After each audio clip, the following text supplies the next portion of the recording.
Wow! ఏంటి ఇవాళ చీర కట్టావు? ఇవాళ శ్రీరామనవమి కదా! హ్మ్. అట్‌లీస్ట్ రామనవమి అని చెప్పి చీర కట్టావు. అవును. శ్రీరాముడంటేనే స్పెషలు. అవును. రాముడన్నా, రామాయణం అన్నా చాలా స్పెషల్. దాంట్లో చాలా మేనేజ్‌మెంట్ లెసన్స్ ఉన్నాయి. తెలుసా నీకు? ఇక్కడ గూడా మేనేజ్‌మెంట్ లెసన్సే. అవును. అన్నిట్లోనూ ఉంటాయి. నీకొక విషయం చెప్తా నీకు. ఫస్టు హ్మ్. వాళ్ళ తండ్రి గారు చెప్పారని చెప్పి పట్టాభిషేకాన్ని వదిలేసి, రాజ్యాన్ని వదిలేసి 14 సంవత్సరాలు వనవాసానికెళ్ళిపోయాడాయన. ఒప్పుకుంటాను. మళ్ళీ సీతమ్మ వారి సంగతేంటి? సీతమ్మ వారు పతిభక్తితో ఆవిడ భర్త వెనకాతల వెళ్ళి ఆయనకి సాయం అని చెప్పి వెళ్ళింది. మరి లక్ష్మణుడి గురించి ఏం చెప్తారు?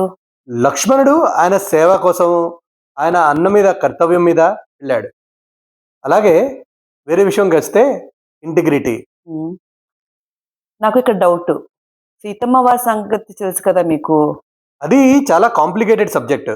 సీతమ్మ వారు, రాముడు అలా ఎందుకు జరిగింది అని చెప్పి తెలుసుకోవాలంటే, మనం దాని మీద గంటలు, గంటలు చర్చించొచ్చు. హ్మ్. అది కాకుండా మూడో పాయింట్‌కొస్తే, హ్మ్. రాముడన్న ఆయన చాలా గొప్ప లీడర్. వానర సేనతో హ్మ్. ఆయన లంకకెళ్ళి రావణాసుడితో యుద్ధం చేసి, నెగ్గి సీతమ్మని తిరిగి తెచ్చుకోగలిగాడు. అది అందరూ అవును. చేయగలిగే పని కాదు. అవును. అది చూపిస్తుంది ఆయనకి సీతమ్మ వారి మీద ఎంత ప్రేముందో అని. అవును. అవును. అది గూడా ఉంది. మేనేజ్‌మెంట్ లెసన్స్ గూడా చాలా ఉన్నాయి.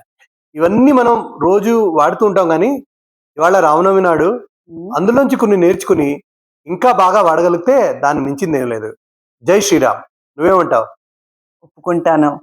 మనం గూడా చాలా విషయాలు నేర్చుకుని, మన నిజ జీవితంలో వాడుకుంటే, రామాయణంతో నేర్చుకున్న చాలా లెసన్స్ ఉన్నాయి. నేనందరితో అదే ప్రార్థన చేస్తాను. జై శ్రీరామ్. జై శ్రీరామ్.